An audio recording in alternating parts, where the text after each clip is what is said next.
I hope everyone had a wonderful Christmas holiday, and for the holiday we did get some much needed rainfall. Here's a check of the drought monitor from last week, although it's still the most recent. The next one doesn't come out until Thursday, but as you see, we needed that rain from the holiday weekend as we're dealing with either severe or an extreme drought. Thankfully not exceptional. We did see some improvements here over the past couple of weeks, and I'm just believing that we're going to see some improvements with this upcoming update, considering again we got some good rainfall over the holiday weekend. Christmas Eve and Christmas Day combined for Meridian, we picked up a little bit more than an inch of rainfall, and we saw those type of numbers really area wide, anywhere from 1 to 2 inches on average, but some spots, especially across Choctaw County, picked up more than 2 inches of rain. So what's happening now is that it's dry. We do have some of those high clouds, those high cirrus clouds up above, but for the most part, not too bad if you're going to be out there. It is going to be a colder night. We're expecting temperatures to fall into the 30s, something we haven't had basically since Saturday, I believe. But we have our next system that's developing right now. It's across the plains and really dumping snow across parts of the plains and the Rockies.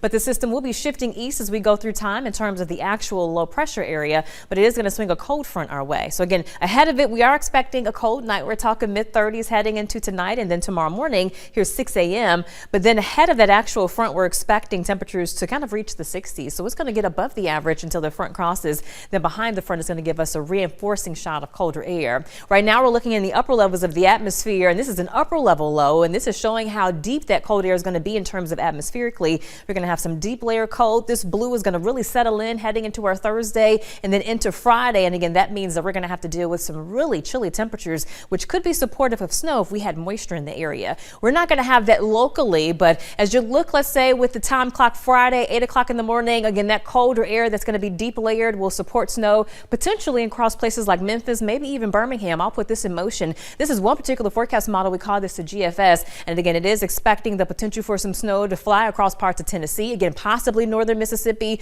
possibly into northern Alabama. But a different forecast model doesn't go as extreme with it, kind of going with the rain snow mix, more rain than snow, but a chilly rain at that for those same areas. So again, a lot of uncertainties, but if you had plans on heading north, there could be some wintry precip found there by the end of the week. So we'll be watching that. But again, that colder air is going to settle in our area here really soon. So as far as temperatures right now, we're into the mid 40s. We have 45 for Meridian, similar for Livingston and Philadelphia, a smidge warmer at 46. The winds are calm. As we go through the night, we're expecting temperatures to fall off into the 30s. We're going to have some passing clouds, but still you should be able to see the full cold moon, which is appropriately called that in December. That full moon is bright. And as we work our way into tomorrow, we're expecting a really mild afternoon considering where we should be. We should only have highs in the upper 50s. So a cold start, but temperatures get above the average by tomorrow afternoon. Then the colder air settles. So again, by Thursday morning, we're expecting below freezing. By Friday morning, below freezing. Friday highs will struggle to hit 50. But then once that cold air mass kind of moves out, we'll warm it up for the final weekend of 2023. So if you have plans, the weather is looking cooperative. You're just going to have to dress warmly for that late night or early morning as you